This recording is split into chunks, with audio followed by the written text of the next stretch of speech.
about 9 times the speed of sound. Roger. What's up, guys? This is Emil at Eurotrash Motorsports. I'd like to welcome you to my channel. For those of you that have been following around for a while, you've seen me do all sorts of diesel upgrades and engine swaps into various vehicles out there. Most of the times I don't talk about my daily vehicles. I do a lot of maintenance. I change my cars all the time. That's the end of that. However, today we're going to switch gears and we're actually going to talk about how you can save thousands of dollars buying a modern day Audi. Behind me, I've got two different vehicles that I've purchased just in the last month or so that were both destined for the junkyard.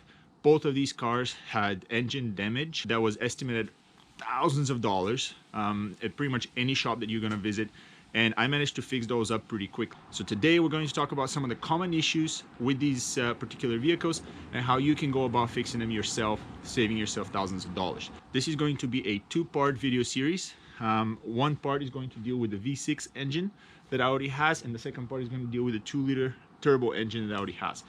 Both of these engines have timing chain issues. However, the failure on both of these engines are different. When the V6 fails, the engine is intact. When the 2-liter fails, the engine blows up. So we're going to talk about some of the issues that both of these engines face and how you can go about dealing with those. All right, part one, as I said, we're going to talk about the V6 Fsi engine that Audi uses in a lot of their vehicles. Now, this is the chain-driven V6 engine. What that means is that you're talking anything between 2006 to about actually up to current years. This engine can be usually found into the Audi A4, in the Q5, the A6, and in Europe in a variety of other vehicles. Today I'm going to talk about the Audi Q5. This is the first generation starting in about 2009 that has the V6 engine. Now, if you have been involved with Audis for a while, you will know that they have a terrible problem with their chains, their timing chains, okay? The 2-liter turbo that we're going to talk about in part 2 is notorious for blowing up engines because of a failed timing chain tensioner, all right? The V6 engine has a slightly different issue. Doesn't make it any less of a problem. However, it's a different fix. The timing chain is at the back of the engine. The timing chain is basically located between the engine and the transmission driven by the crankshaft. The problem is when the timing chain fails, any shop you talk to would quote removing the engine to fix your timing chain issues. Generally, that would be the right way to go, depending on what the problem was. However, it seems the most common issue with these things are the upper timing chain tensioners, which you actually have access to from right up at the top of the engine without removing the entire assembly. All right, this exact same setup can be seen in the V6 engines, can be seen in the V6 turbo and supercharged engines. Okay, so the later 3.0 turbos, the V8s, the 4.2-liter V8s, and as well as the V10s actually going into all the way up to the S6s. They all have rattling chain issues. If you're on your Craigslist or Kijiji or whatever, you're gonna constantly see cheap vehicles coming out with rattle chain issues. All right, the problem is that as soon as the chain starts rattling, the engine performance completely goes down. The engine goes into limp mode, and as soon as you take it to a shop, the shop is basically going to quote you $5,000 flat fee to remove the engine and do the timing chain. Now, that estimate is accurate if the engine needs to be removed. All right, the timing chain kit for this alone is close to $2,000. I'm going to share the link below if you want to do the entire timing chain job. However, as I mentioned, the most common problem are actually the upper timing chain tensioners that fail on this vehicle. This is a $150 part if you're able to find it. It's at worst a $300 part at the dealership. Now, the work in itself is not very complicated to replace this, all right? The problem is that this particular engine in this particular vehicle has a little bit of an issue. There's a lot of videos online about how you can go about fixing the upper timing chain tensioner. I'm not gonna go into that today. This is not a do-it-yourself about how to do that. I'm going to share the link of some of the videos that are out there so you can go and get as much information as you can. However, the video today is going to talk about the specific issues related to that engine in this vehicle, or in fact, that engine in the later vehicles, okay? The videos online talk about earlier versions of that engine. So it appears it's a lot easier than perhaps this configuration, all right? So we're going to jump into it very quickly. There's going to be a quick discussion about the tools you're going to need, all right? That's pretty important. I spent a little bit of time having to read. I had to order 2 different sets. I'm going to talk about that in a second. And the second thing is basically here are the parts, here's the issue that you're gonna have to encounter, and this is how you're going to go about fixing it. Numbers wise, this car went from a more or less total loss junkyard sort of sale. I picked this up for $5,000. This is 100,000 kilometers, about 60,000 mile vehicle that is worth upwards of about 12,000. And the reason for that is because the estimate for this is $5,000. I've only spent about $300 on fixing the issue, including my tools, and I have a car that's up and running. Okay guys, before we jump into the job, very quick discussion on the tools you're going to need. It's important to note this is my first V6 of that generation, okay? I used to have a V6 in my B4 Audi 80. That was a timing belt driven engine. This is a chain driven engine. I've never done a timing chain job on this, so I had no idea what I was getting into. I did a lot of research on the internet. I figured out the job wasn't that complicated. Most importantly, you need special tools to get the job done. The older generation V6 chains require this kit. All right, now I'm going to share the link. I picked this up on Amazon to what I thought was a complete kit. Most important to notice, it was not complete and it was actually wrong. All right, and I'll tell you why so you can understand what you're looking for. The kit itself, the most important part of the kit are probably the two camshaft bridge lock brackets, or whatever you want to call it. Basically, they lock the two cams together when you're doing the timing. You also need a crankshaft locking pin that goes in the side of the engine, locks the crankshaft for you. This particular guy here is used to undo the bolt holding the cam adjusters at the back of the head. All right. However, this is fairly standard. You probably have one of these in your tools. This piece here, which actually did not come with this kit, even though this is supposed to be a complete V6 timing chain kit, this piece did not come with it. Okay. What is this? This is Volkswagen 1412 tool, and you can see it a little bit closer. This is basically what you're going to use to spin your crankshaft pulley. In the other engines, there's a bolt on the crankshaft pulley. You can just put a socket on the bolt, spin the bolt. However, in this particular model, you need this square piece to fit in the pulley so that you can spin it. Okay, without this, you cannot turn your crank. This was not part of this kit, so this I had to order separate. That's unfortunate because there's space in the kit for it right there. It could have just as easily been part of the kit. The second thing you need is this particular wrench. Okay, you're gonna see where this wrench is used. To be honest, I think without this wrench, the job would be a little bit harder. Not impossible, just harder, because this wrench with these pins is used to lock the camshaft adjusters while you're torquing them down. So without this, you're just gonna have to figure out a way to do that. You can make yourself the tool. It's not very complicated, as you can see. However, having this makes the job a lot easier. All right. I don't actually know what this is used for. I haven't used it yet. And I'm not exactly sure why there's two different pins. Perhaps that's for different generations of engines. Here's the issue.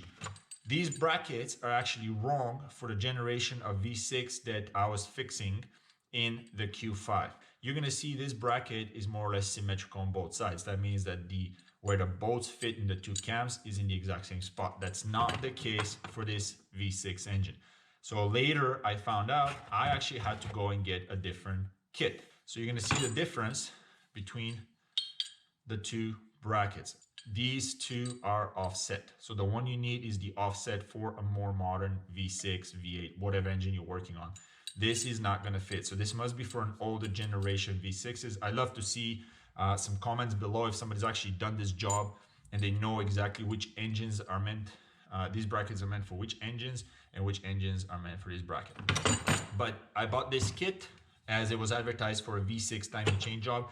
It did not work for me. I could not lock the cams with these brackets, so I had to go and buy this kit. Unfortunately, even though the kit has the correct bracket, it has the crank tool, and it has the crank locking pin, it did not come with this wrench. So having gone and done the job, I can tell you that you probably need a mix of both. So you need this set with this wrench. I haven't found one, unfortunately. Maybe it's out there. I haven't found it.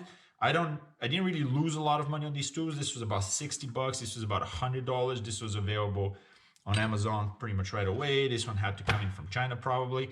So I didn't waste a lot of money. I'm pretty happy that I got them, but just pay attention, because if you're trying to do this in a hurry and you order one kit, it may not work for you. That's a discussion about the tools. Let's have a look at how these tools are used in the vehicle and what you can do to get your car up and running again. I was dealing with a Bank 2 timing rattle, and having a quick check through VCDS, you can also notice there was a code for misalignment between the crankshaft and the cam for this side of the V. All of the guides that are out there more or less point out the exact same fact, and that is that the timing cover, which sits right up here, is easily accessible from the top of the engine. And you can go ahead and actually replace the timing chain tensioner, which is literally right on the bottom of my finger. I can put the camera in there so you can see it a little bit later. So you can replace that without actually taking the engine out of the vehicle. That's fine. There's I'm not arguing that. The engine is more or less the same from, you know, to the, what is it, 2003, 2004, all the way up to 2015 and up, that kind of thing. And actually the same thing applies to the 3-liter turbo, the 4.2-liter V8, all of that. Now, the problems with the Q5, and I'll basically say that there's two sort of major issues. One, this engine, so starting in 2009, now I cannot guarantee whether that's the Q5 only or whether that's applicable to the A4, A6, and so on and 4 chassis. However, this particular engine has the smog valve or solenoid, or whatever you want to call it, that sits directly in front or behind the timing cover. So it actually sits right about there at the back of the engine. You can actually see it if you look at your engine, whether you have it or not. The problem is that this sitting on top of the cover means that you actually have to take this out in order to access the last cover bolt. And I can show you that. So here's our cover. A little bit dirty. That's the cover. It more or less sits right about, it sits about there. That's how it sits. So these are your two camshaft adjusters there. So this little guy sits right about so. So you can actually not remove this last bolt without taking this guy out. Okay, so far so good. The problem is there is a shield sitting on top of that guy. And let's make sure I don't mess up the direction here, but basically there's a shield that protects the smog valve from the heat of the exhaust. Now, in this particular configuration, the cat comes in from the manifold, comes up over the drive shaft, which is basically right there, over the drive shaft, and then comes back down. So actually the cat sits right there. Now, you will notice that I've taken the cat out. Well, it's still there, but I've disconnected it. So what you've got, and I wish I had a better way of showing this, but basically what you've got is these three things sitting right on top of each other with the cat sitting right here. And one of these bolts is 100% inaccessible from without taking the cat out. Basically, you cannot put a wrench there, you cannot put anything there. The cat sits right in front of it. It's like right there. So the cat has to come out, has to be moved out of the way for you to access this bolt, so you can take the shield off, so you can take the valve off, so you can take the cover off. It doesn't sound like a whole lot of work, but it took me the best part of about 6 hours to get through this particular problem. As you can imagine, so to get the cat out, you've got 6 bolts. 3 of those are fairly easily accessible. I'm gonna pop it on the bottom of the car now so you can take a look as well. 3 of those are pretty easily accessible. That's the cat to the rest of the exhaust. When I say accessible, they're still rusted, but you have access to them, so you can actually take them out. The three in the front, so these three guys that bolt to the manifold, are literally sitting right up on the bottom of this.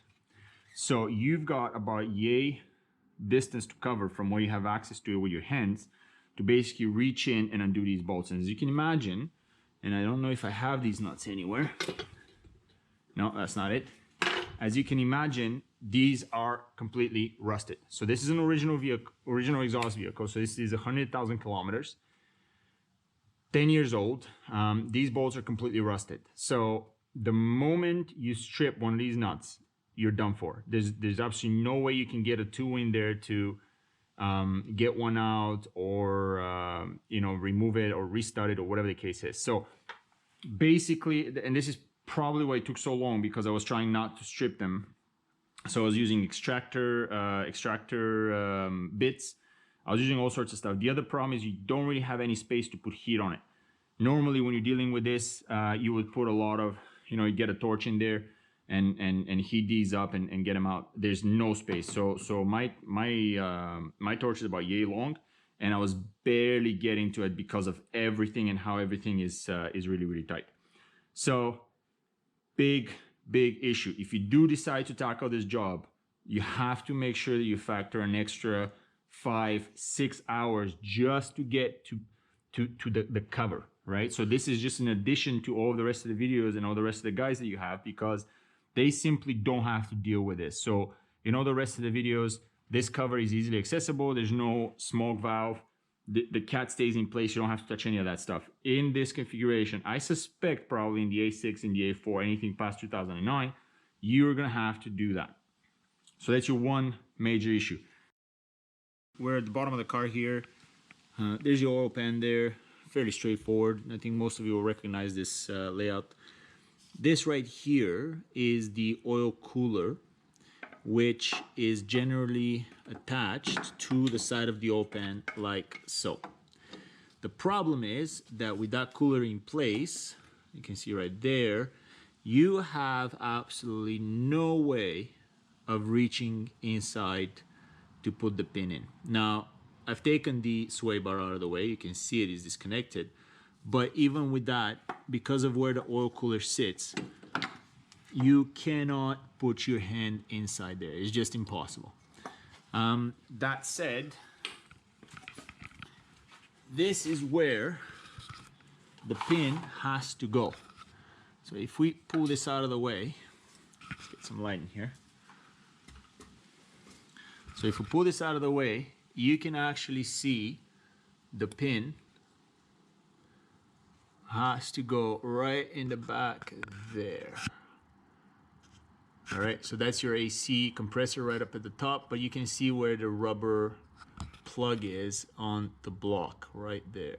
All right, so you can imagine this guy in place, you cannot get to that. So this has to come out, so you can try and put your hand inside there, so you can try and get that pin. Unfortunately, the oil cooler is actually really hard to access. Certainly the top bolts are more or less locked, really hard to reach. So that's going to be a problem. Not impossible, not entirely impossible. I'd love to see some opinions. If everybody knows how to do this more efficiently than me, that'd be great. But these bolts took me the best part of about probably a good 45 minutes to an hour just to get out. So that's your one issue right there. And now I'm going to flip on the other side so you can see the exhaust and how that setup, how tight that setup is. We're on the bottom of the vehicle now, facing forward. That's the oil pan there for the transmission. That's your left or bank 2 exhaust coming out. And I just wanted to show you very quickly sort of where the cat sits and what happens here. That's your steering axle. That's the drive shaft there. All right. And that at the top up there is what you're trying to access. So this is the cover that's sitting on top. That's where the cat sits. There's my cat's up at the top here right now because I had to get it out of the way. All right. So that is really, really hard to reach. I mean, if you can kind of see where I'm just coming through here. You can, Jesus, I don't even know if you can see that at all. That's the exhaust is all the way back there behind the axle. All right, so you can imagine how hard it is to get these 3 bolts out without actually stripping them. And you can see, if I zoom the light up a bit, that is the port for that smog valve that I mentioned. So you can see where that sits in respect to the cover. So, and the cat goes right in front of that. So that's the whole issue with this, is that you have to get the cat out before you can get that valve out, before you can get the cover out.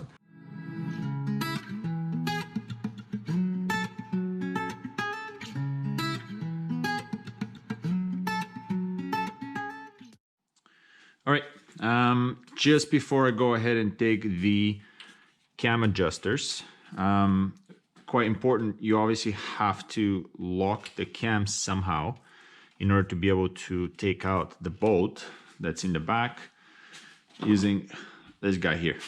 All right, so this goes right there, and you have to be able to undo that. So you have to be able to lock the cam. Now there's plenty of ways you could really do it. On the 2-liter, we use a wrench that you can just put in one of those slots there, and you just lock the cam. But the kit comes with this guy. Now,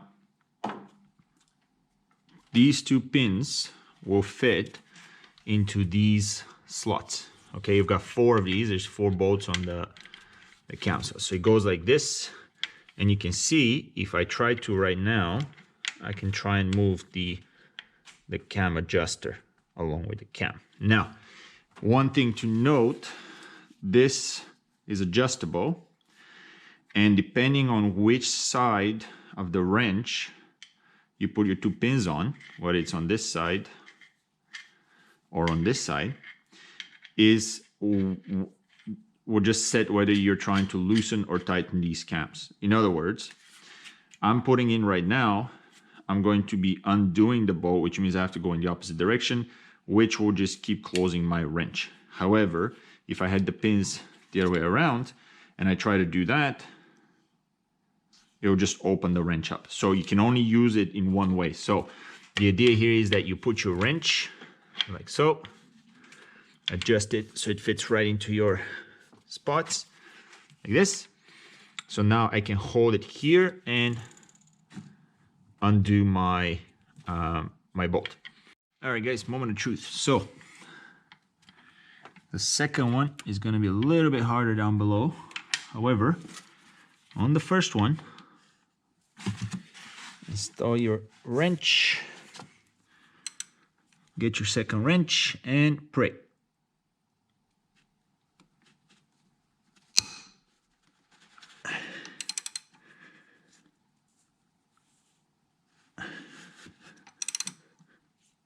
And there we go. So that's that guy. Now, what you generally want to do is you want to get a rag, any rag, in underneath the stuff that you're taking off. And what that's going to prevent, right about down there, is anything falling down where the chains sit. You really do not want that, because you can imagine that leads right into the bottom of your block. So you don't want to lose anything down there, be it a bolt or anything else.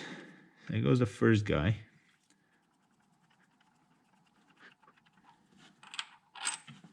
All right, there's our first bolt. What you want to do is you want to probably keep that guy separate. Sip of coffee. So the adjuster should just come right off. They're not keyed. There it is. They're not keyed in any way, so there's no, as far as I can tell, there's no installation direction or anything specific. Now I wanted to make sure that I haven't had any damage. because, and you'll see it in a little bit, it's going to be hard to see on camera, but one of my sliders here has actually failed and has gone and sent parts all over the place, like plastic.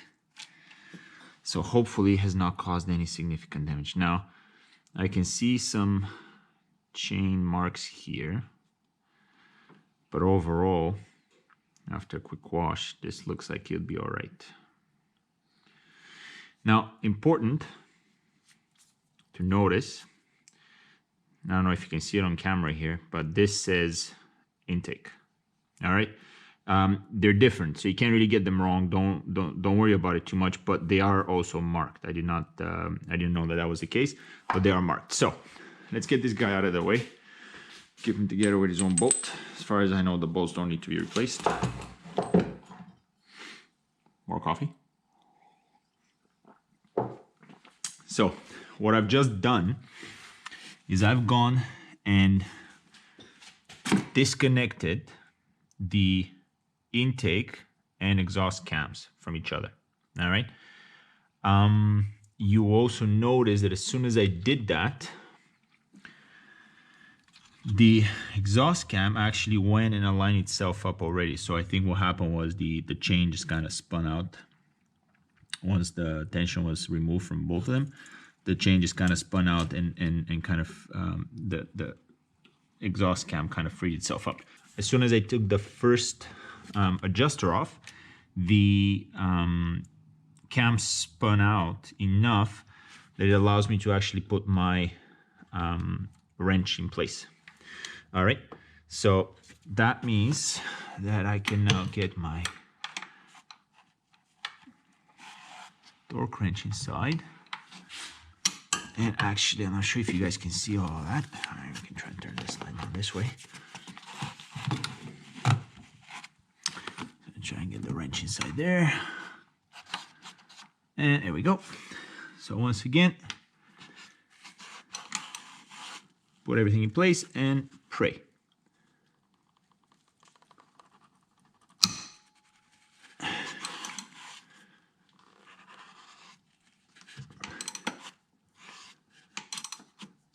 All right, there we go. Now, very, very quick point before I go and take this off. If you want to do this, I already spoke about the two kits, right? I already showed you the one kit with the wrong bridge, and I showed you the second kit with the right bridge. However, this, just having gone through this, is more or less a must. You need to get this, okay? So it almost looks like you pretty much have to get both, unless you can find somehow find a kit that has the right bridges with the right wrench. But there's just, for how little space you've got in the back there, there's just no good way to lock this in place unless you somehow find a way to lock the cam, which is what we've done before on the 2 liters. But here, this is an absolute must if you want to be able to torque this down or actually take it off. I'm sure you can I'm sure you can make this tool if you really need it to, if you're in a pinch, and I'm sure you can buy it separately. However, if you're going to go ahead and buy these kits, do consider that you need the crank tool, which does not come with this guy, and you need the adjuster locking tool, which did not come with this kit. We pulled the tensioner out with the 2 cam adjusters at the top. This is our upper guard rail, or whatever you want to call it, that got busted. Now, I don't really know, to be honest, whether this caused the slack by breaking or the tension is actually bad. As far as I know, the tensioners are what goes bad, and this, I think, broke as a result of that. So if the chain started flopping around, it probably took out this piece, and then what ended up happening is because it kind of sits in between these two, it just lodged it right here. You saw where I pulled it out from. So anyways, we've got the brand new tensioner there. I already showed you that. And what I've done is I've gone and picked up the new rail, original parts. So these, I didn't really find these available anywhere. And besides, it's a $9 part. So you don't really want to, there's no reason to just go and try and source that anywhere else. I just got this from the dealership. This is it. These are the two pieces that you need to fix your rattling upper chain, like assuming that the lower chains are fine. This is a total of about 150 bucks. So what I'm going to do now, I'm basically ready to start assembling a back. I'm going to go back there. I'm going to clean up the gasket surface for the lid, because I don't want to do that once everything's attached. And it's going to be a little bit harder anyway. So I'm going to clean the surface for where the cover is going to go, and I'm going to lock the cams. So right now, because I've taken the adjusters off, the cams are more or less free to rotate. They're not locked to the crankshaft anymore. So I'm going to lock them up with my tool. You saw this. You saw how we did this last time. I'm going to lock them up with my tool, which means that they're now going to be aligned with the. They're going to be aligned with these guys. Okay. So once they're locked, we're ready to start putting everything back up, and that's it. Your most important thing, if you're ever doing a timing belt job, you've seen this. I'm sure everybody always says that, but it's very important to remember. You always have to rotate the crank by hand a few times before you go and start the car after a timing job. If you've done something wrong and you just hit the starter, there's a good chance that you're just gonna, mash up your valves or whatever the case is. So you always rotate the crank by hand a few times, go through a couple of rotations, just to make sure that you don't do any damage if you've done something wrong with the timing. Okay, so let's take a look. Basically, here's what we're gonna do. We're gonna lock the cams, clean the back, put the tensioner, put the cam adjusters, release the tensioner, basically take this pin out, okay, before you torque these two bolts. So what will happen is the chain will spin wherever it needs to do. Keep in mind your cams are locked, so they can't rotate. So what's going to happen is these adjusters are going to spin on their axle. They're going to sit in the right spot, and then you torque these up, which locks the whole system together. And that's it. Once that's done, we spin it by hand a couple of times. Plug the coil plugs back up and give her a start. While off camera here, I went and installed the tensioner. All right. Now from the top, it'll be a little bit hard to see. You can see the pin on the left there, and you can see that I've got the two cam adjusters plus the chain. Now, the part here that you need to remember is that right now, the cams are locked, right? The cams are locked. So the cams aren't moving in respect to the crank.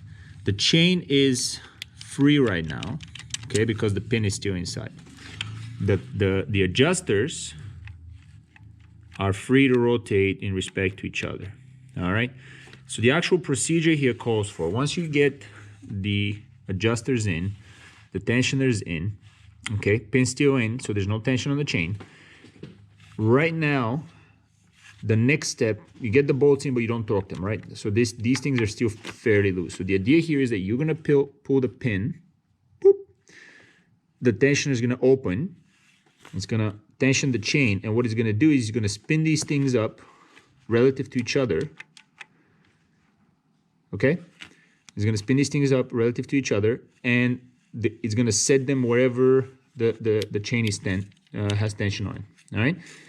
After that, torquing the bolts basically ties the cams to the adjusters.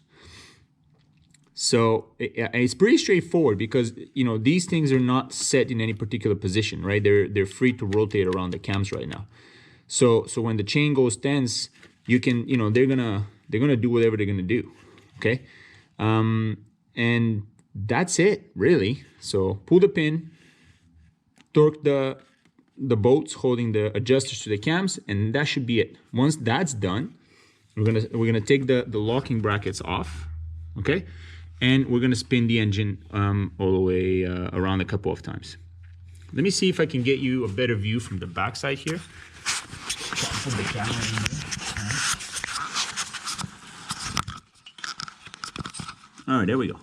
So hopefully you'll be able to see that. So there's 4 bolts on the tensioner. They're very, very small torque there. They're 9 Newton meters. So very, very small torque. And then you've got the adjusters here sitting at the top, the new rail here, that was broken. And that's it. Don't forget your rags inside there until you're all done with this side. And all right, so now the moment of truth. So I'm gonna pull the pin, all right, and we're gonna see what's gonna happen. Let's try and make sure that you guys can actually see this. All right, ready? And there it is. All right, so the pin's out. We have tension on the chain.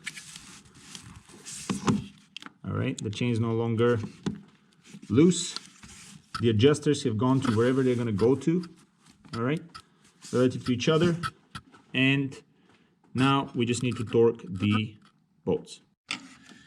All right, guys, I've started closing everything up here. Got a new timing cover at the top. Got all of the got the gasket maker in, all of the bolts. And I've got the smog valve inserted as well. Now, the only thing I really wanted to show you is kind of the reason for why this became such a sort of hard job as compared to some of the other videos that are online. And that is this cover that I had mentioned earlier. Okay, so you can see 3 bolts holding it, right? One at the bottom there, one there, and one to the left. So you can see where the exhaust is coming right there. Okay, that's the cat that's going to attach that. There's the cat up at the top. I just moved it out of the way. So that's the cat that's going to mount right there. And unfortunately, it makes accessing this guy at the bottom and this guy at the top here virtually impossible. And that's because the way the cat comes up is basically up and around and then back down. So you can actually you have zero access to both this one and this one. So without taking the cat off, you can take this cover off. Without taking this cover off, you cannot get the smog valve off. Without taking the smog valve off, you cannot access the last bolt. Basically, the third bolt here is actually bolted on to a little bracket that bolts onto the valve to the timing cover. Okay, so you absolutely need to get this cover off. You cannot access the rest of the bolts even if you try to squeeze your hands and get everything else at the back. So it's unfortunate, but there's just no way around it. You have to get the cat off, which makes this job, it adds another couple of hours for sure to this job. So that's it. I'm putting everything back together. The cat's gonna go on in a couple of minutes. I took my axle here off. I didn't really have to. I mean, you can work around it, but honestly, it was my boot was off. What was torn anyways. You can see the grease there. So I took it out. Actually, it frees up quite a bit of space. Like you can see, you get like much better access through here to access this job. I had mentioned earlier, do whatever you can in your power to not strip any of these. There's just no room for you to fix a stripped stud on this manifold here. So if you do that, you can just about forget trying to get this done without taking the engine out. The engine has to come out if you strip one of these. These at the back here, maybe a little bit easier. You might be able to get away with maybe putting a bolt or like drilling them out. But the ones at the front, there's absolutely no way around it. Okay, that's it. I'm gonna connect everything back up. I'm gonna put the cat, hook up the transmission plug that's just kind of sitting in my way here, so I had to take it out. Axle's back in, shields are back in, and we're gonna get the engine running. All right, guys. So the car is fixed. There's a Q5 with the V6. I paid about $5 grand for the vehicle. I've got about $300 worth of parts in it. Let's get this engine started, see how it runs.